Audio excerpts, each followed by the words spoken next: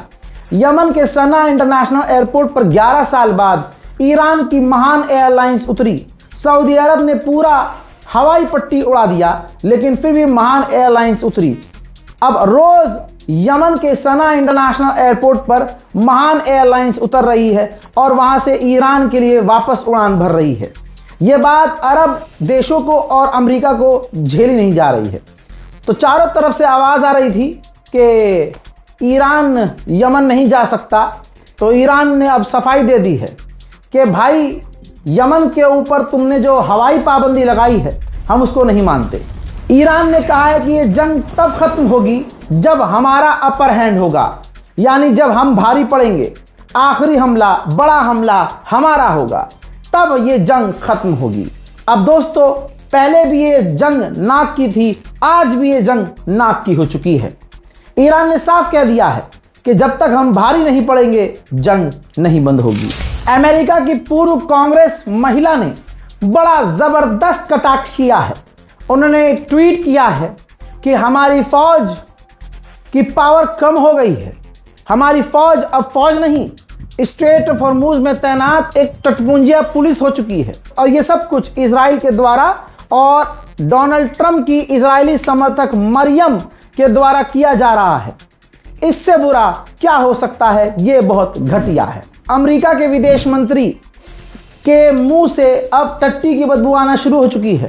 जब पिटने लगते हैं, नुकसान इनका होने लगता है, बेइज्जत होने लगते हैं, तो डोनाल्ड ट्रंप तो डायरेक्ट भीख मांगता है मदद की, लेकिन अमेरिका के विदेश मंत्री ने घुमाकर अमेरिका से मदद मांगी है। ये रहा उनका लेटेस्ट इंटरव्यू। उसमें ये कह रहे हैं कि दुनिया समझ नहीं पा रही है कि ईरान क्या चाहता है। ईरान स्ट्रेट ऑफ हॉर्मूज को कंट्रोल करना चाहता है, एक तरफा मालिक बनना चाहता है, स्ट्रेट ऑफ हॉर्मूज का दुनिया के खिलाफ इस्तेमाल करना चाहता है। हम दुनिया को बचा रहे हैं, दुनिया के बिजनेस को बचा रहे हैं, तेल को बचा रहे हैं, और जिस तरह से हम लड़ रहे हैं, साथ देना चाहिए हमारा दूसरे देशों को भी, और हमारे साथ उतरना चाहिए। कल भी इजराइल कैबिनेट मीटिंग कर रहा था। अभी भी खबर आ रही है कि इजराइल के प्रधानमंत्री नेतन्याहू अपनी कैबिनेट मीटिंग कर रहे हैं। ईरान ने कंफर्म किया है कि हमें सीज फायर का ऑफर मिला है। हम रिव्यू कर रहे हैं कि हमें आगे क्या करना है। मेरे दोस्तों, ईरान के स्पोक पर्सन ने कहा है कि हम ये देख चुके हैं, जब अमेरिका डिप्लोमेसी की बात करता है, बातचीत की बात करता है, हम देख चुके हैं कि फिर जब उससे बात की जाती है तो वो इलीगल डिमांड करता है, तानाशाही बरतता है, बदतमीजी करता है, धमकी देता है। यह हम आजमा चुके हैं। ईरान के स्पोक पर्सन ने आगे ये भी कहा कि हम दुश्मन पर भरोसा नहीं कर सकते, हमें अपनी फौज पर भरोसा है।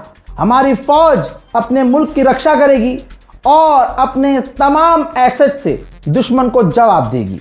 हजरात, फिलहाल के इस रिपोर्ट में इतना ही। इस रिपोर्ट को शेयर कीजिए, चैनल को सब्सक्राइब कीजिए। जय हिंद।